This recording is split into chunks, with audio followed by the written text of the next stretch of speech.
Bueno, muy buenas noches con el respetable público presente. Tengo el agrado de poder presentar al coronel Juan Carlos Liendo O'Connor, quien va a hacerse cargo de esta conferencia. Pasaré a mencionarle algunos de los aspectos de su vida profesional. El coronel Juan Carlos Liendo O'Connor es oficial del Ejército en situación de retiro. Está especializado en inteligencia, docencia y administración.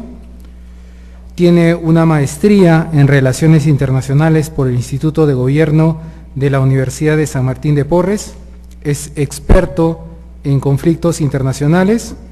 Ha sido asesor del Ministro de Defensa, jefe de Planeamiento y Seguridad de la Cumbre APEC, asesor del Comandante General del Ejército, jefe de Seguridad del Ejército, coordinador en asuntos de seguridad e informaciones del Comando Conjunto de las Fuerzas Armadas y del Ministerio de Defensa. Ha trabajado en el equipo de asesores del jefe del Comando Sur, oficial de enlace del Ministerio de Defensa con el Comando Sur. Actualmente es vicepresidente en PKS Consultores, Peacekeeping Solution, y gerente de proyectos en ARSI Consulting. Además, es colaborador de la revista Seguridad en América y ha publicado Los riesgos de la seguridad empresarial frente a la expansión del crimen internacional organizado, en la revista Seguridad en América, de editorial Sociedad Anónima, México, Distrito Federal. Además de todo esto, es docente en administración y conferencista en centros de enseñanza e institutos de las Fuerzas Armadas y universidades en el país y el extranjero. A continuación le cedo la palabra al coronel para que pueda disertarles a ustedes.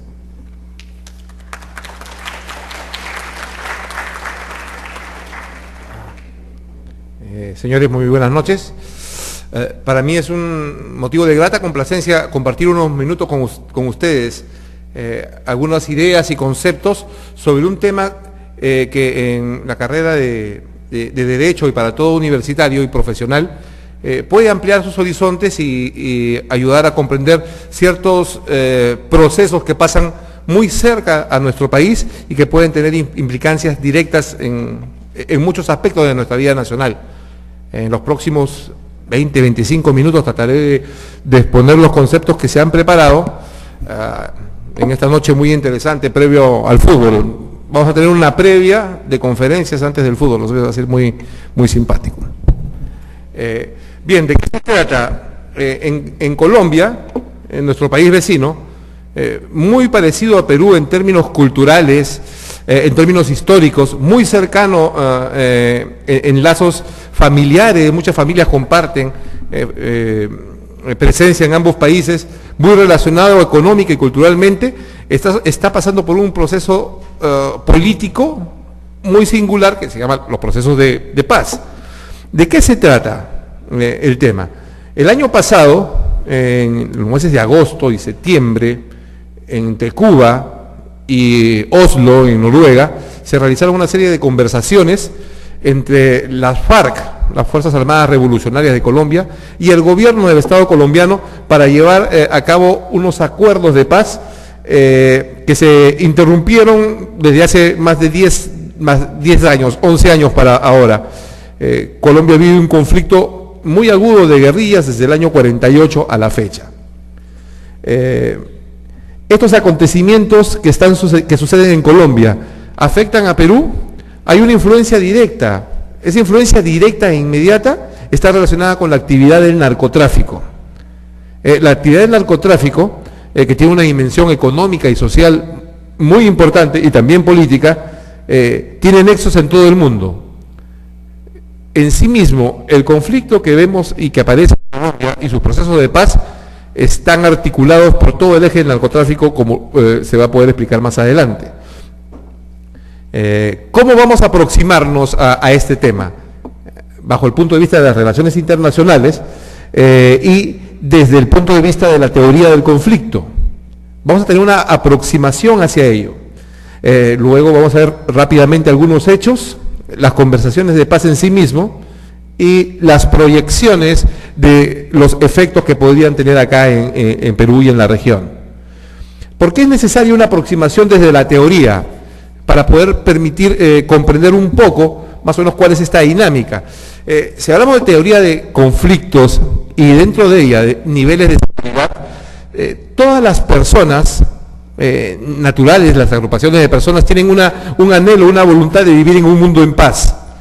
Entonces, una aproximación a cómo se trata, a cómo se alcanza la idea de vivir en un mundo en paz es a través de la seguridad sistémica, que implica la existencia de un sistema internacional. Hay un tema también de seguridad estatal y de seguridad doméstica propia. En el tema sistémico es posible y resulta que todas las personas, la mayoría, desea vivir en un mundo seguro. Los gobiernos que regulan las relaciones de las personas también anhelan ello. El sistema internacional vigente actualmente, que no es que no puede ser intrínsecamente seguro, jalona riesgos, presiona riesgos. Hay un sistema internacional entonces, claro, el mundo se organiza en bloques de alcances políticos, de alcances económicos, bloques regionales, grandes, áreas de influencia de los países hegemónicos potencia, para poder convivir en paz, establecer relaciones de comercio y de convivencia pacífica entre las naciones. También hay organizaciones subregionales y también hay organismos políticos, económicos, que articulan toda una vida donde el factor común, una vida global, donde el factor común es evitar las guerras, evitar los conflictos o disminuirlos al máximo. En este sentido, la seguridad sistémica se orienta a reducir los conflictos. Es un acuerdo, digamos, tácito y que articula todas las relaciones comerciales, económicas, políticas y de convivencia humana en el mundo. Así como hay una preocupación en el nivel sistémico, en el nivel internacional de los aspectos de seguridad, también sucede lo mismo dentro de los estados. El caso de Perú, por ejemplo, o cualquier país, tiene que gestionar sus problemas de seguridad. Mientras que en el sistema internacional los conceptos o las concepciones de seguridad tienen carácter de acuerdo o de alianza, en los países tienen un ámbito y tienen un alcance de mandatorio. El aspecto fundamental de la seguridad del Estado es la supervivencia del Estado, y dentro de la supervivencia del Estado los conflictos internos, los problemas internos son los más críticos y los que más hacen peligrar la existencia del Estado mismo. Esto también sucede en Colombia y es el eje de su conflicto. ¿Cómo los acuerdos de paz funcionan para que el Estado colombiano siga viviendo?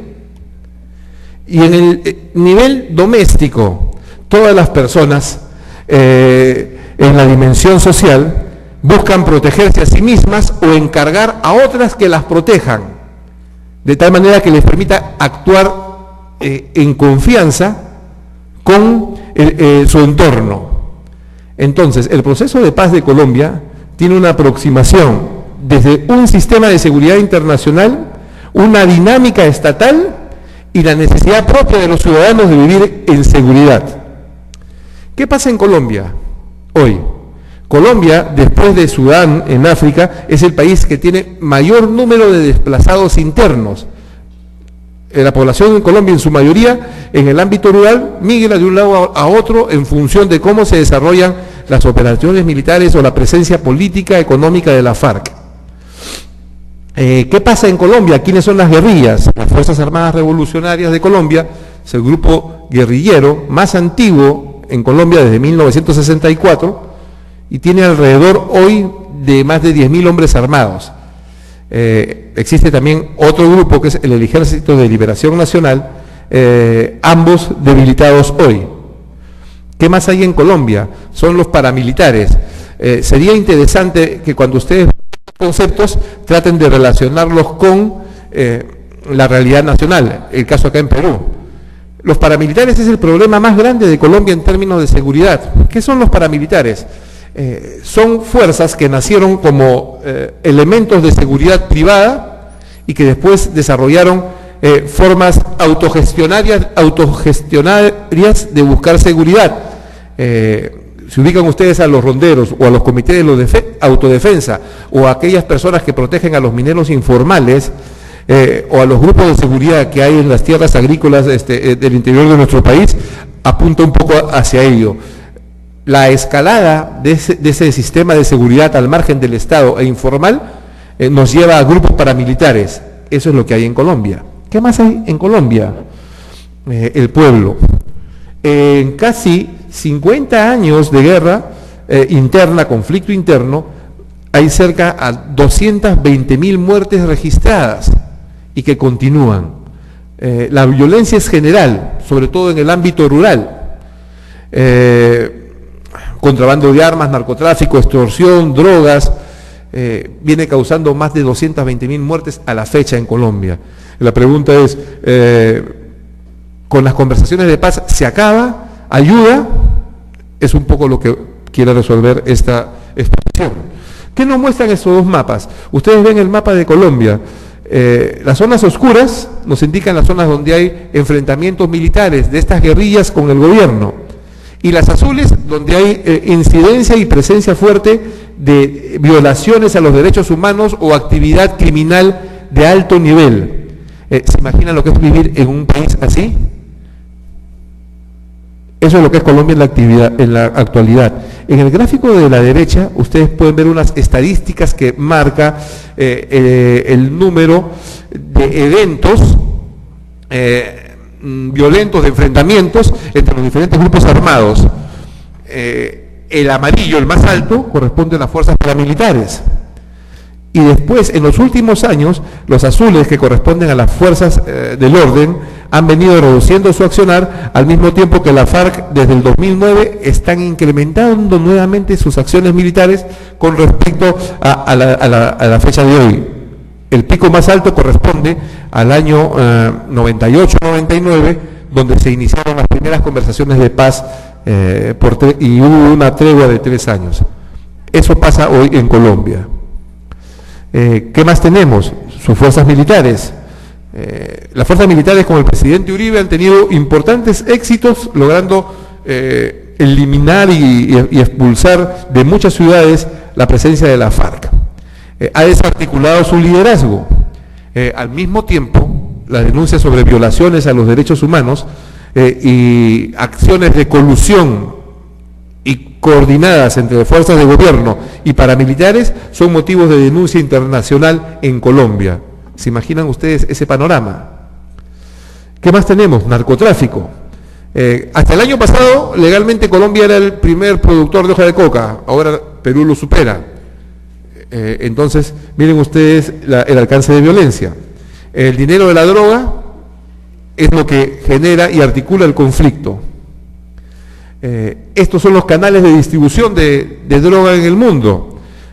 Y ustedes, como ven, Colombia es el eje. Se proyecta sobre nuestro país y el eje andino, particularmente Bolivia, Perú y Ecuador, como zonas de producción y transporte del comercio. ¿Cuál es uno de los aspectos más críticos hoy con respecto a la expansión del narcotráfico desde Colombia? Miren, esto es Centroamérica. Esas son las rutas de mar por donde va la droga a América Central y algunos de los puertos a donde llega. Desde Colombia, pasando por Panamá, todo América Central, a llegar hasta México. Todo esto es por influencia de la FARC.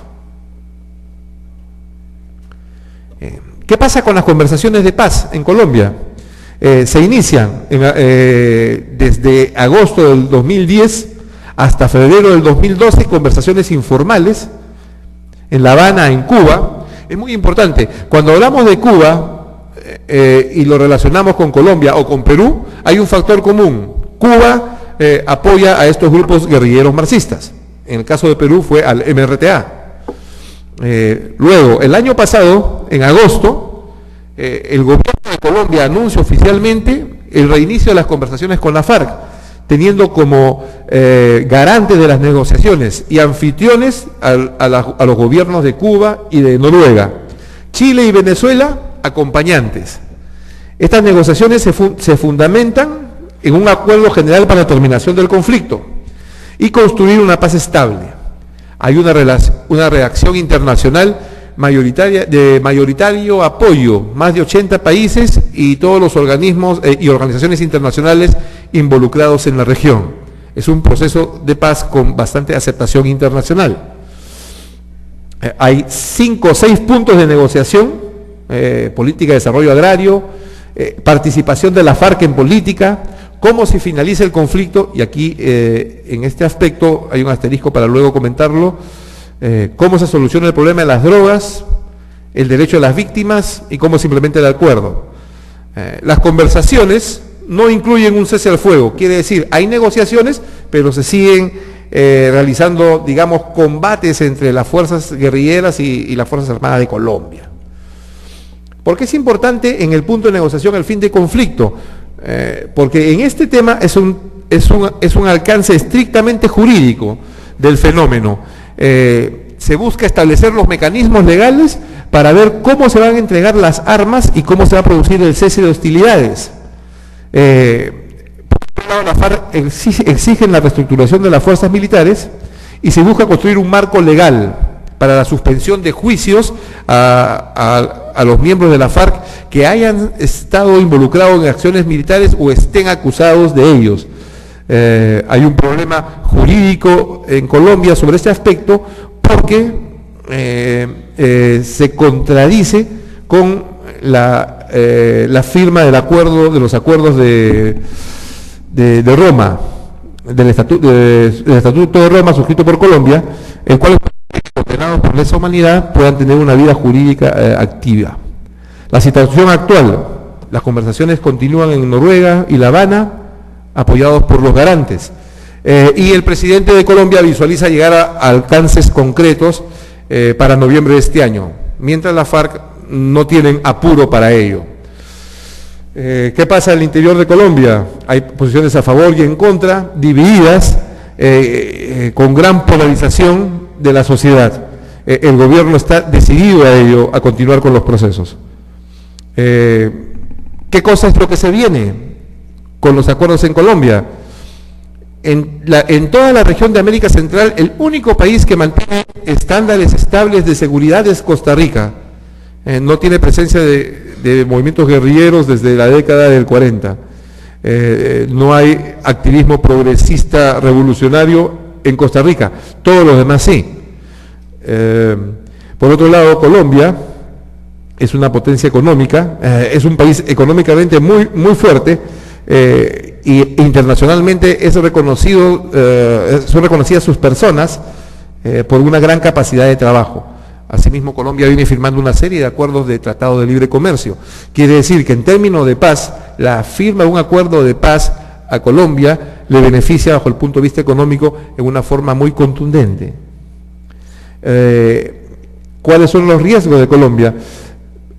Se puede reducir los riesgos en Colombia y puede haber una esperanza de paz con mayores objetivos y mejor articulación de las relaciones del gobierno con estos grupos armados.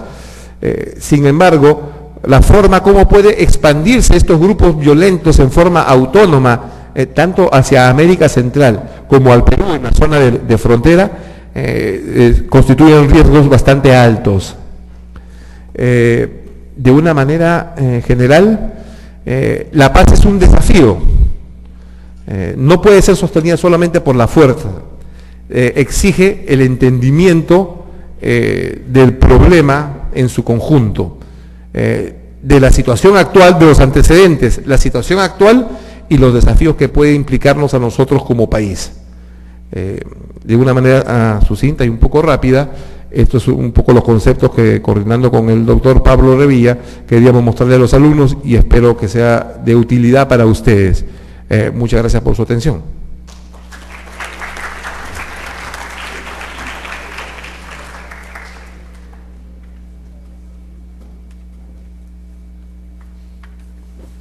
Bueno, continuando con la conferencia, le voy a presentar al magíster Pablo César Revilla Montoya.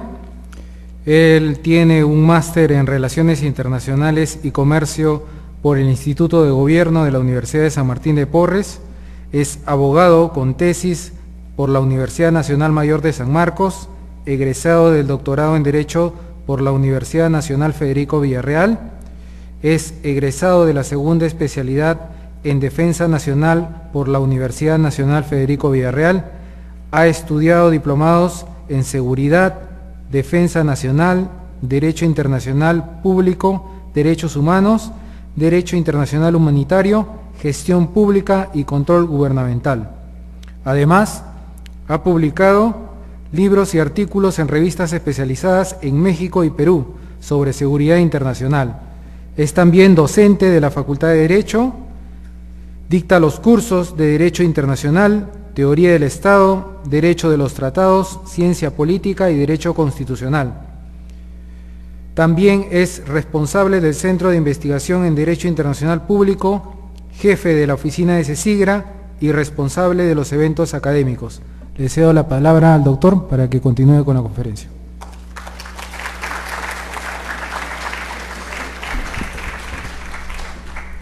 Muy buenas tardes, agradezco la presencia masiva en este evento. También a nuestro invitado el día de hoy, el coronel Juan Carlos Liendo O'Connor, quien les ha disertado de una manera magnífica desde mi punto de vista las conversaciones de paz en Colombia, ¿no? Lo que yo les quería apuntar era llevar la conferencia del coronel Juan Carlos Liendo hacia el derecho, especialmente el derecho internacional público, que es mi especialidad.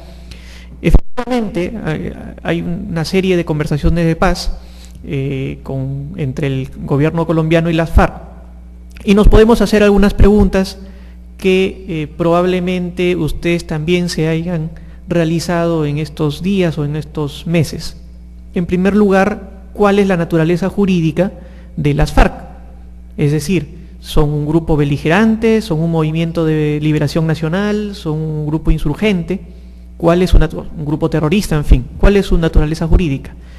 Y finalmente, estas conversaciones dan lugar a que las FARC se conviertan en un movimiento de liberación nacional o en un grupo beligerante, es decir, son constitutivas de derechos internacionalmente hablando. Vamos a tratar entonces de ser lo más rápido posible para contestar estas preguntas, ¿no? En primer lugar, tenemos que hacer una diferencia, una distinción entre movimiento de liberación nacional, grupo beligerante e insurgente. Ustedes dirán, pero ¿por qué preguntarnos por los tres grupos? Les comento que si ustedes ven en internet la página web de las FARC, sí, algunos se están riendo, las FARC también tienen página web. Todos, creo que en estos últimos años, todos los grupos tienen página web. Y en su página web dicen, ellos se denominan como Movimiento de Liberación Nacional. Un movimiento de liberación nacional es aquel que lucha, ojo, vamos a hacer un paréntesis para que se entienda, entiéndase Movimiento de Liberación Nacional como un sujeto de derecho internacional y por lo tanto tiene derechos internacionales, al igual que los beligerantes. ¿Ya? Entonces cerramos paréntesis. ¿Cómo se define un movimiento de liberación nacional? Aquel movimiento que lucha, ¿no?, contra un régimen que lo tiene, bajo una dominación colonial, ¿sí? 2, bajo una invasión extranjera, o 3, y no hay otra fórmula más, bajo un régimen racista. Esta definición no es ni siquiera doctrinaria, es una definición absolutamente jurídica basada en el protocolo adicional 1 de los convenios de Ginebra y en resoluciones de Naciones Unidas anteriores al protocolo de 1977 en mención. Como se habrán dado cuenta, las FARC no reúnen ninguno de los tres requisitos, ¿no? Las FARC no representan a un pueblo bajo dominación colonial. Colombia se ha independizado de España hace muchos años, ustedes lo saben. No se vive en Colombia una invasión extranjera, ¿no? Y finalmente, en Colombia no se vive un estado racista o de segregación racial. ¿no? Ellos tienen su constitución e incluso sus leyes penales son mucho más rígidas en el caso de la discriminación racial que las leyes peruanas, les comento. En ese sentido no son Movimiento de Liberación Nacional por donde lo quieran ver. La pregunta es, ¿y qué pasaría entonces si son grupo beligerante? Porque los grupos beligerantes también son sujetos de derecho internacional y por lo tanto tienen derechos internacionales. Un grupo beligerante también está definido por estos protocolos adicionales a los convenios de Ginebra de 1977. En este caso es el protocolo adicional 2. El protocolo adicional 2 indica que para que el protocolo tenga un ámbito de aplicación, el grupo armado, ahí está el primer requisito, el grupo armado que lucha dentro de un Estado, ¿sí?, tiene que, primero, tener dominio territorial, ¿sí?, es decir, tener un territorio que el Estado que sufre esa guerra civil, ¿sí?, no pueda, por ejemplo, llevar a cabo actividades de jurisdicción, por ejemplo, cobrar impuestos, ¿no? Son actividades de jurisdicción, ustedes están estudiando Derecho, lo saben, por ejemplo, llevar a cabo juicios, etcétera, ¿no? 2, que otro requisito más, ¿no?, de los grupos beligerantes, que cuando se lleve a cabo las actividades de conflicto, ¿no?, de conflicto armado, el grupo beligerante tiene que tener las armas a la vista, ¿sí? Cuando lleve a cabo las actividades militares, tiene que tener sus armas a la vista y tiene que tener un uniforme. Siguiente requisito, el grupo beligerante tiene que tener un mando responsable. Siguiente requisito, el grupo beligerante, me parece que este es el requisito más importante, el grupo beligerante tiene que tener la capacidad de llevar a cabo actividades que se condigan con el derecho internacional humanitario, es decir, que respeten el derecho internacional humanitario. Si un grupo beligerante no respeta el derecho internacional humanitario, entonces no puede ser considerado como tal. Vamos a ver si es que las FARC cumple estos requisitos, ¿no? ¿Tiene un mando responsable? Digamos que sí. En su lucha usan uniforme y armas a la vista. Digamos que en la mayor cantidad de actividades lo hacen, ¿sí? En donde existe el problema es, por ejemplo, ¿tienen jurisdicción, hacen uso de la jurisdicción territorial las FARC? Salvo en 1998, cuando el entonces presidente Pastrana en Colombia les otorgó unilateralmente a las FARC un territorio de distensión, más o menos unos 40.000 kilómetros, si no me equivoco, ¿sí? Salvo en esa etapa de la historia, digámoslo así, de este conflicto, las FARC no tienen un territorio en donde puedan ejercer su jurisdicción territorial, ¿no? Y finalmente, el último requisito, que es el más importante desde el punto de vista legal. Las FARC cometen actos terroristas, como lo mencionó el ponente. Al cometer actos terroristas, y el terrorismo está completamente prohibido por el derecho internacional humanitario, las FARC no cumplirían el requisito de ser grupo beligerante, ¿no? Es más, ustedes seguro que ya deben estar haciéndose una idea de lo que pasó en el Perú, ¿no?, sobre los grupos armados que hemos tenido en el Perú, si cumplen o no cumplen estos requisitos, ¿no? Tal vez ustedes ya estén llegando a sus propias conclusiones.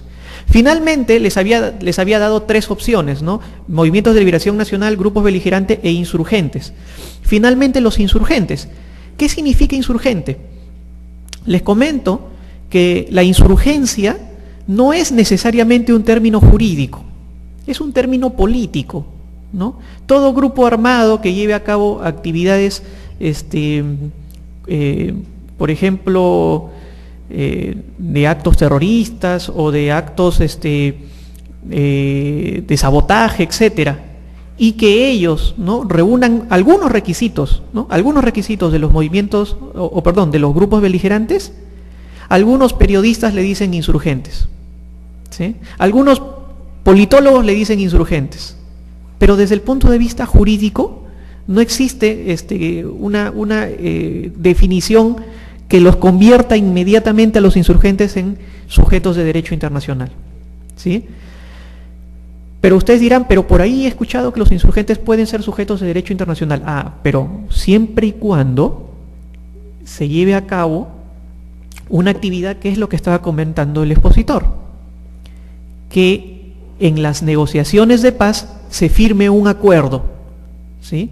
En ese acuerdo, ojo, no puede ser un acuerdo que tenga como, digamos, que no sea definitivo, ¿no? Porque recuerden también, como antecedente, las FARC firmaron un acuerdo con Colombia, si no me equivoco, en 1986, por ahí, 88, pero ese acuerdo no era definitivo, ¿no? Es más, el actual presidente de Colombia ha dicho que el acuerdo que firmen tampoco será definitivo porque va a tener un referéndum. En el caso que el acuerdo sea armisticio de paz, por ejemplo, ¿no? O tratado de paz o armisticio de alto al fuego, y sea definitivo, entonces podríamos hablar que el grupo insurgente se convierte en sujeto de derecho internacional. Antes no. ¿Y por qué hago la referencia de antes no? Porque hasta ahora el derecho internacional no ampara las actividades de las FARC, ¿no? No las ampara. ¿Por qué los grupos levantados en armas, que son algunos terroristas y otros no, por qué ellos buscan ser sujetos de derecho internacional? Porque el protocolo 2, ¿no? Que les había mencionado, adicional a los convenios de Ginebra de 1977, en su artículo 6, ¿no? Menciona que terminado el conflicto, el gobierno tiene que hacer todo lo posible para conceder amnistías generales, ¿sí? Eso es lo que dice el artículo 6, y por lo tanto todo grupo levantado en armas busca ser considerado en el protocolo 2 para que puedan existir esas amnistías generales. Si no, existirá el problema que también mencionó el expositor Juan Carlos Liendo, con relación a qué pasará pues en el derecho interno de los estados si es que se llega a un acuerdo y sin embargo, de acuerdo al Estatuto de Roma de la Corte Penal Internacional y las mismas leyes colombianas, los que cometan violaciones a los derechos humanos, actos terroristas, etcétera, tendrían que ser juzgados. ¿Qué pasa si el acuerdo dice que no deben ser juzgados? Ahí habría un grave problema interno que tendría que ser solucionado por el Tribunal Constitucional colombiano. Ojo, un problema interno, porque en el derecho internacional queda claro que las FARC no son un grupo beligerante, como ya les había explicado. Y un grupo insurgente, repito, no tiene los derechos del grupo beligerante, menos los derechos de los movimientos de liberación nacional, ¿no? Un movimiento de liberación nacional, por ejemplo, es la OLP, Organización para la Liberación de Palestina, ¿no? Pero las FARC ni se les parecen, ¿no es cierto?, por los motivos que ya les he mencionado. Yo les quería entonces mencionar estos temas puntuales, ¿no?, para llevar el tema al derecho internacional, y a continuación vamos a hacer una pequeña ronda de preguntas, ¿no? Muchas gracias.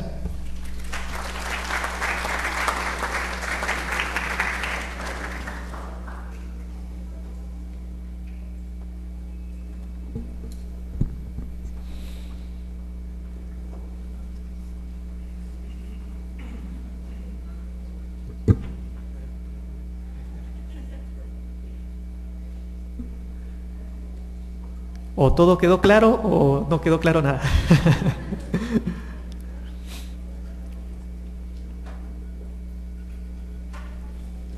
Están pensando en el partido. Sí, bueno, finalmente entonces nuestro expositor invitado va a dar unos comentarios finales con relación a la exposición para que usted... Ah, hay una pregunta, sí, por favor.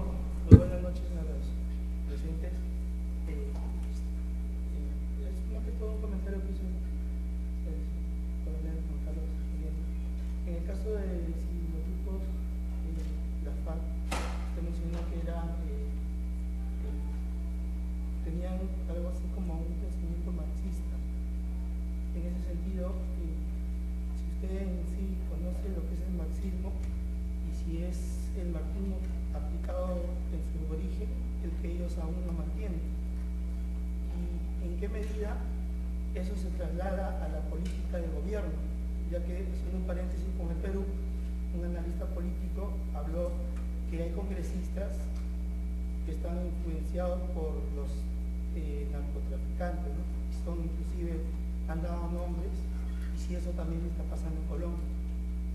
En esa medida me gustaría hacer un comentario. Gracias, muy buena pregunta.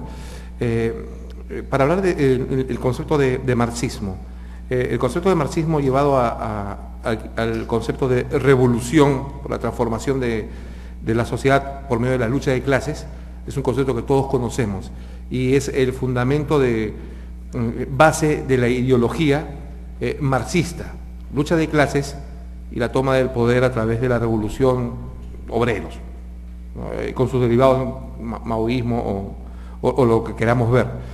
Todos estos grupos, todos los grupos guerrilleros, todos los grupos alzados en armas, o sea, con armas, que enfrentan el sistema, o enfrentaron al sistema en América Central, el Caribe, en América del Sur, todos tienen fundamentos ideológicos marxistas. O sea, no hay ninguno, salvo Sendero Luminoso, que es marxista, leninista y maoísta. Es otra dinámica. Salvo Sendero Luminoso, todos. Hasta el año 64, todas las organizaciones que tenían ideología marxista desarrollaban un activismo político para la toma violenta del poder. Todos, hasta el año 64. Como ustedes muy bien saben, seguro el año 64 es cuando vienen las conversaciones internacionales dentro del esquema del sistema internacional, donde un grupo de los que tenía ideología marxista dice, bueno, no vamos con la toma violenta del poder, vamos por la parte electoral, pero continúan con la ideología marxista.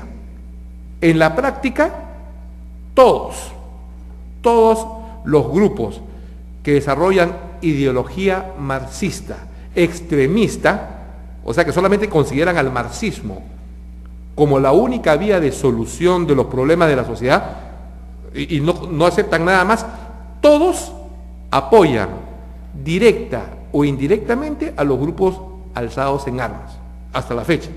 O sea, todos. Muy bien, eso es en términos de ideología. En términos de hechos concretos, todos los grupos guerrilleros alzados en armas en la región que sobreviven o sus remanentes, todos están relacionados con la producción de hoja de coca y el tráfico de drogas. ¿Sí? Todos. Si todos los movimientos guerrilleros existentes o remanentes, o los movimientos alzados en armas, que tienen su origen en la ideología marxista, revolucionaria, la toma violenta del poder a través de la lucha de clases y bla, bla, bla, bla, todos, y todos los marxistas extremos apoyan directamente a esos grupos que están relacionados con el narcotráfico, la pregunta es, ¿tienen una posición común? ¿Puntos de coincidencia? Sí, todos. Entonces, aplicando la realidad y al caso peruano, el término narcotráfico es algo bastante complejo porque tiene una dimensión social, una dimensión económica, sistémica, y una dimensión de crimen organizado. O sea, es un problema complejo. No sé, de repente más de uno de ustedes conoce, ha paseado o ha vivido en zonas de narcotráfico, en este caso yo sí lo he hecho, y la realidad es bien compleja. Bien compleja. El narcotráfico, como actividad económica, lo acompaña una dinámica social por la forma de producción y la cantidad de familias involucradas. Lo acompaña una dinámica económica por la cantidad de dinero que hay. Y la dinámica política asociada es inevitable. Entonces, si hay zonas de producción de hoja de coca y zonas de comercio de insumos y tráfico que involucran a miles de personas, que involucran una importante actividad económica, ¿involucrará también a las autoridades políticas? Sí, directa o indirectamente. Eso es lo que pasa en Perú. Esas autoridades políticas en Perú, algunas vinculadas directa o indirectamente, también están en el Congreso. Es un fenómeno. También lo hay en Colombia. Y estamos hablando solo desde el punto de vista, digamos, de organizaciones de ideología marxista. Pero también hay grupos de poder económicos, medios de comunicación o políticos involucrados en el narcotráfico, como lo hay en Perú, como lo hay en Bolivia, como lo hay en Colombia, como lo hay en Estados Unidos, como lo hay en Alemania.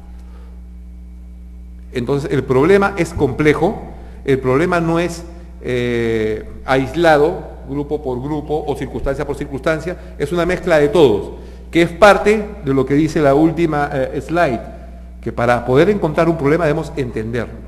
No es cuestión de satanizar, digamos, el marxismo como ideología como tal, es cuestión de verlo en su verdadera dimensión real. ¿Sí? Gracias.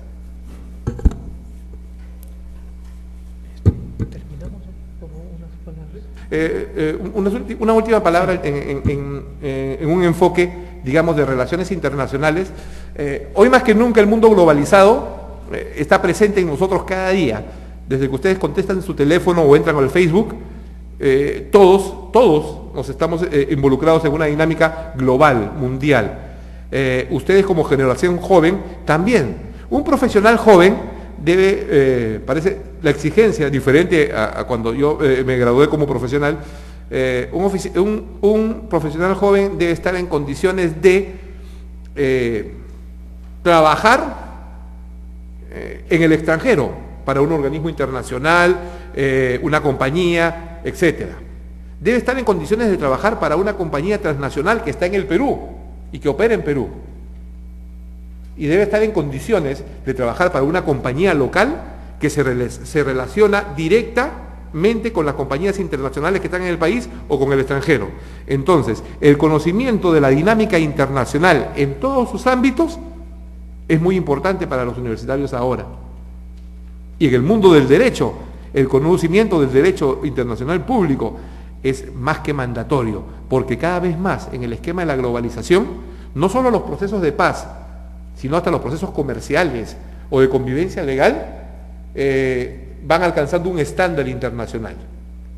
Ustedes son una generación de mucha suerte, porque ustedes están entrando a la puerta de un mundo nuevo, que está por construirse.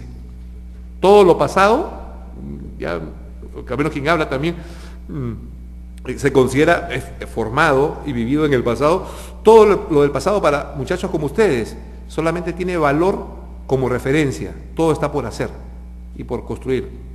Tienen mucha suerte ustedes. Bueno, agradecemos entonces esta exposición y para, digamos, finalizar, les digo, estamos pues en un mundo globalizado, ¿no? Ya estamos adentro, no hay marcha atrás, ¿no? Y lo único que queda para ustedes es estudiar y seguir estudiando. Muchas gracias.